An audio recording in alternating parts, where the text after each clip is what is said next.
Simple Aviation, we strive to make videos that are as useful as they can be, covering flights in the most average seats available, traveling mostly in economy class, and focusing on contemporary airline offerings. But last month we broke that promise, traveling aboard Lufthansa's Boeing 747-400, a plane that is not state-of-the-art, one that Lufthansa will get rid of as soon as deliveries of their newer planes pick up. This aircraft and its hard product are not worth showing, because its days are numbered. Few people will still get to experience it, so why bother covering it in a video? Because while we try to be useful to our wider audience, we're also huge nerds. And with Lufthansa being the last major airline to still operate the Boeing 747-400 on a significant portion of their long-haul network, we want to capture the experience of flying on this plane as long as we still can and immortalize our impressions here on YouTube. So, after traveling in economy class from Frankfurt to Chicago, today I will take you along a flight in business class on the same aircraft. Yes, this exact aircraft, the same one featured in last month's video. Only that today we're not in 40K, we're in 1K, the king of bulkhead rows, where technically you're seated even farther ahead than the pilots upstairs. Let me take you along on a flight from Frankfurt to New York JFK and show you what the unique first row of the 747 is like and how Lufthansa's long-haul business class soft product has evolved in recent years. So without further ado, let's get going.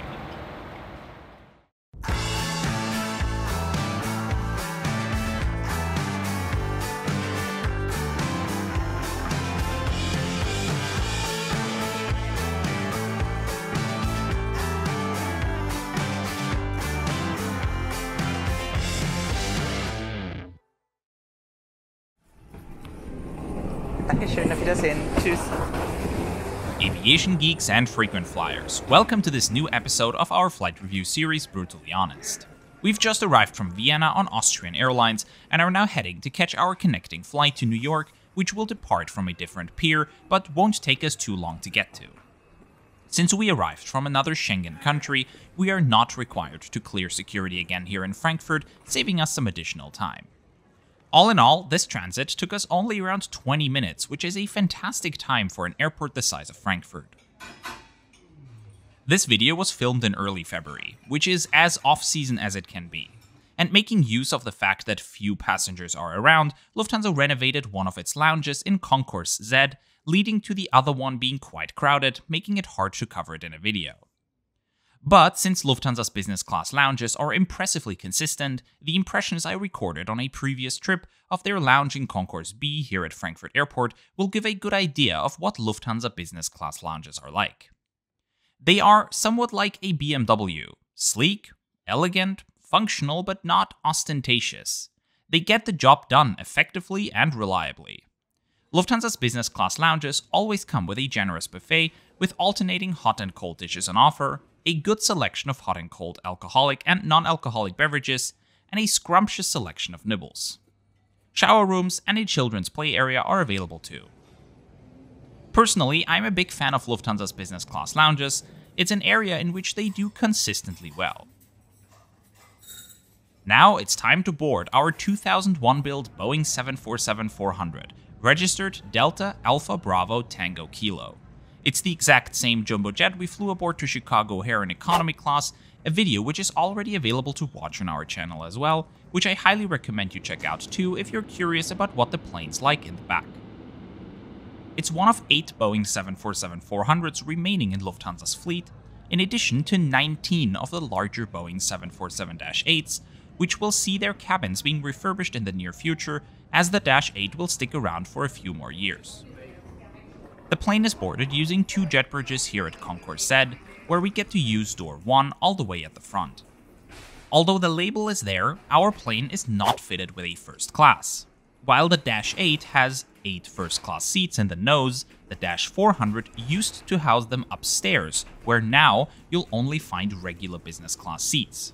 The newish first class seats Lufthansa briefly had aboard their 747-400s were really unique, as there was a fixed bed installed on the window side with the seat next to it. So basically there weren't any window seats, only window beds, and all the seats were towards the aisle. No wonder Lufthansa got rid of them quite quickly.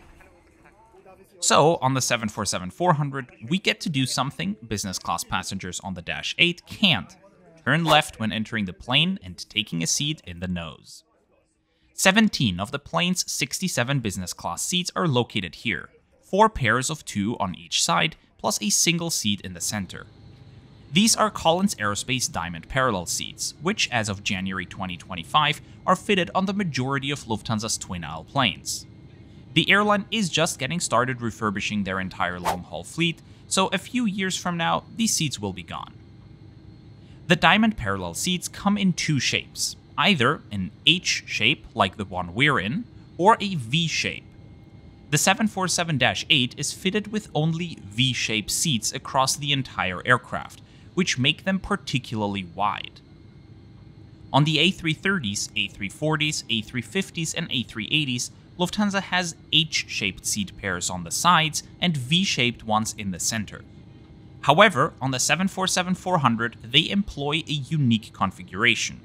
You see, the Dash 400s were refurbished after the first batch of Dash 8s was delivered already, and only then did Lufthansa decide to add an additional seat per row by combining the shapes. So instead of just V-shaped seat pairs like on the 747-8, the Dash 400 has H-shaped seats at the windows like aboard the Airbus aircraft, and in the center there are these HV combo seats. Luckily, that doesn't matter to us in the first row window seat, but let's just say a 7-seat per row business class cabin is bold. But at the end of the day, it's just these 4 rows, and the section in the nose and the one upstairs are a lot cozier. Waiting on our seat already are a super soft pillow and a cozy blanket.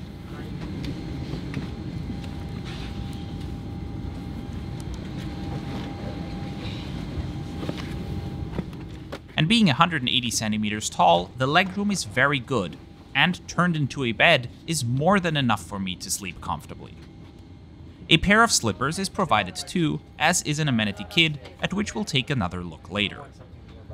Down here is a little shoe storage compartment, and some storage space for a regularly sized bag, not really my massive camera backpack. I'll dive into more details about the seat after departure, as the crew just handed out welcome drinks. Water, orange juice, and sparkling wine are being offered. We're already pushing back and getting ready to go, and I'm very curious to see what our view will be like, as these frontmost windows are angled slightly, enabling you to look forward a bit.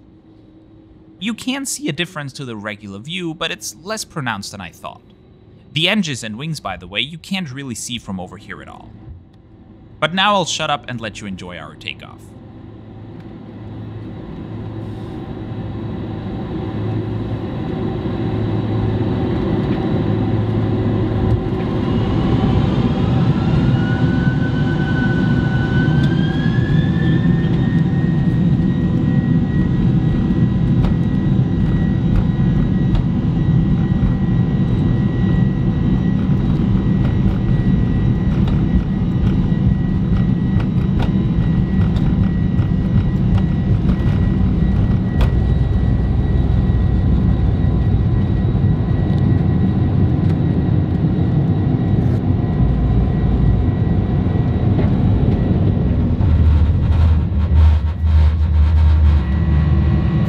The A340 over there in the distance has just touched down from JFK. Lufthansa serves the Frankfurt to New York JFK route twice a day on selected days. Right after our initial climb out of Frankfurt, the crew started handing out hot towels, as well as half-liter bottles of water, which I highly appreciate. Always stay hydrated, folks. Now it's time to get into the main meal service, which is lunch on this flight. We're starting off with a glass of passion fruit, mango, orange juice, and a little bowl of nuts. Here, Lufthansa has started to implement some slight improvements. There is a new type of aperitif Lufthansa created together with a German distillery and a well-known mixologist, which they call the Aviation. It's available in their lounges as well, and is a herbal peach liquor served on the rocks with tonic water. I didn't have it on this flight, but I tried it at their lounge, and it's genuinely really good. Definitely give their new signature drink a try when you travel in business class. For the appetizer, Lufthansa offered veal, smoked halibut, or a vegetarian option, which I went for. We've got chickpeas and carrot, served alongside hummus with herbs and a sesame cream. A little fresh salad with dressing and warm bread was offered too. Lufthansa also recently expanded its selection of bread in business class, although that'll only be noticeable for those who are intimately familiar with Lufthansa's business class catering.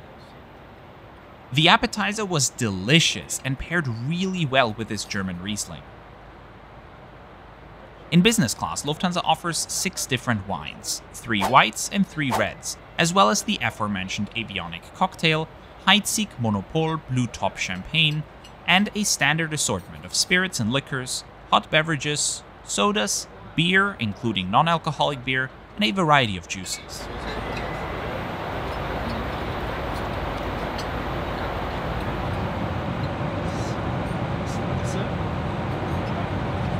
Now we're on to the main course, where once again 3 options were given: a dish with chicken, one with fish, or a vegetarian pasta.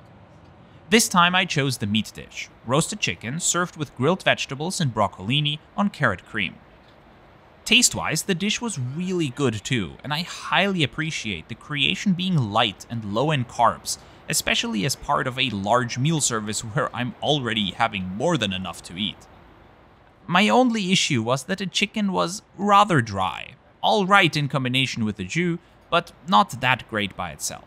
In its entirety, still a good dish though.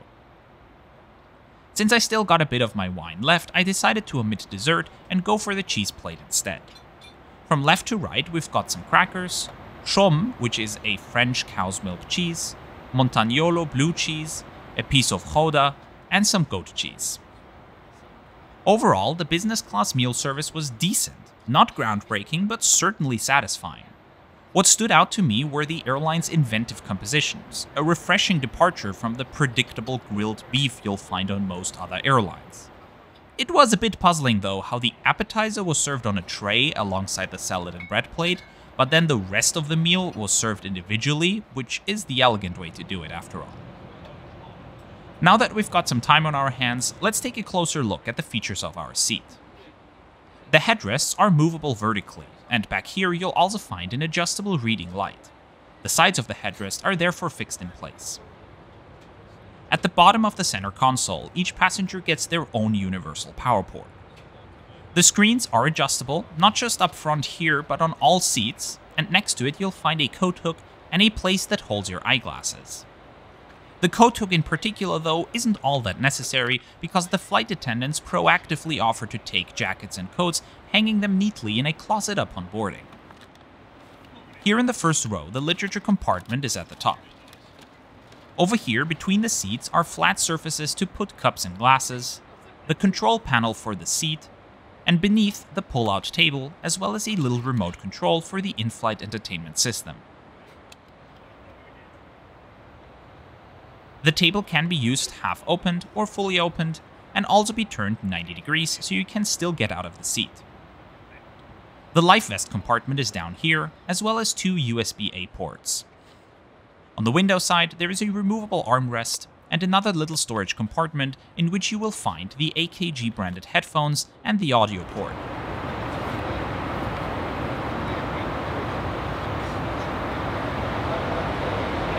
The seat turns into a fully flat bed, which, albeit a tad narrow, is overall surprisingly comfortable.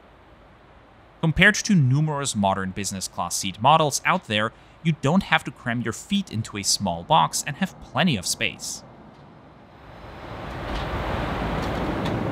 Taking a little stroll around the cabin, this is the 343 configured economy class cabin covered in detail in last month's video. A 242 configured premium economy class is offered too. This is the main section of the 232 configured business class cabin, which as mentioned is the highest class offered on this plane as no first class is installed. At door 2 is a staircase leading to the upper deck, and next to it a fairly unique workstation for the purser. The decorations, if you're wondering, are for German Carnival.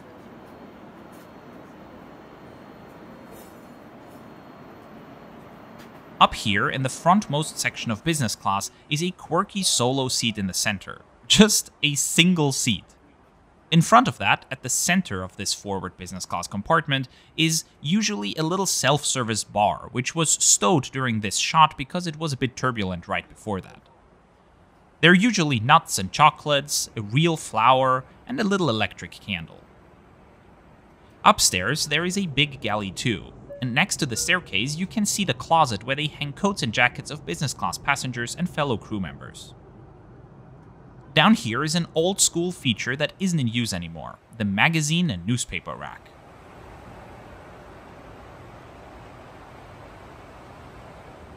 The lavatory isn't the biggest, but it's spotlessly clean, and in business class comes with additional amenities such as earplugs, mouthwash, disinfectant wipes, and eye shades.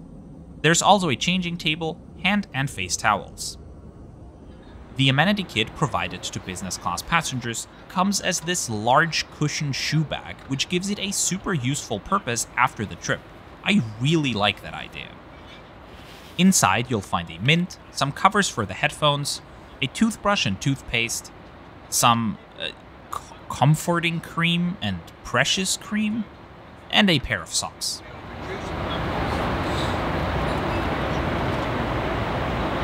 You ready?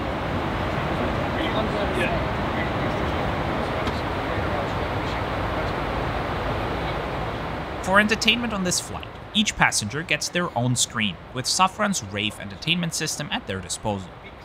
Lufthansa offers a good selection of international movies and TV shows with content in virtually all languages of their destination countries available, as well as music, podcasts, games, a dedicated kit section, and a moving map.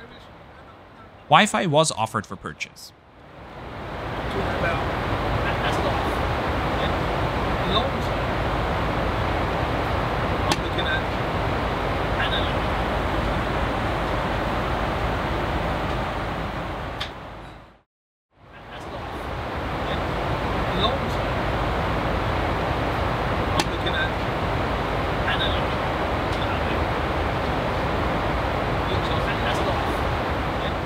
After a little nap, I was woken up before the pre-landing meal service, as requested, and handed a hot towel. Just the right thing now. For the second meal service, which is much smaller and shorter than the first, two options were given, either salmon or a vegan pasta, where I went with the latter. Served on a tray, we've got pasta with a vegan bean ragu and asparagus, some more warm bread, as well as a chocolate mousse with cherry. Once again, I appreciate Lufthansa offering something out of the ordinary. A vegan bean pasta? Who would have thought that's what Lufthansa served as a pre-landing meal? But honestly, it worked really well. Flavorful and light, as was the chocolate mousse. In general, I felt like all the dishes and meal elements on this flight struck a well-balanced middle ground between not being too stodgy, yet flavorful.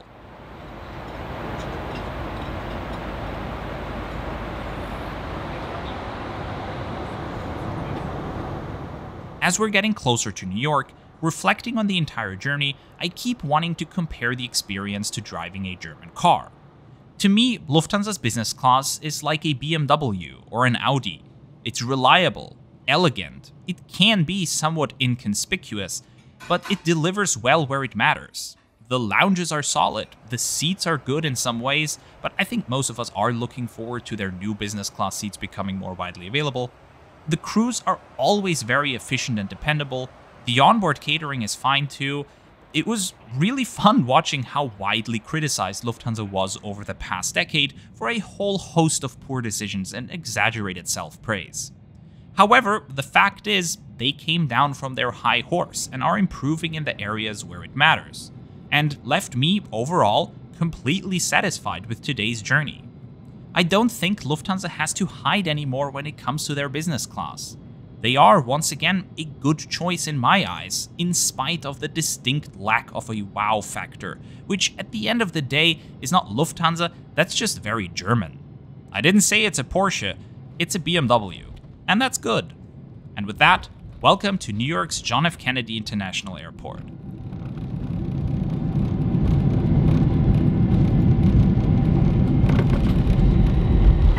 Liebe Gäste, willkommen hier auf dem John F. Kennedy Flughafen von New York.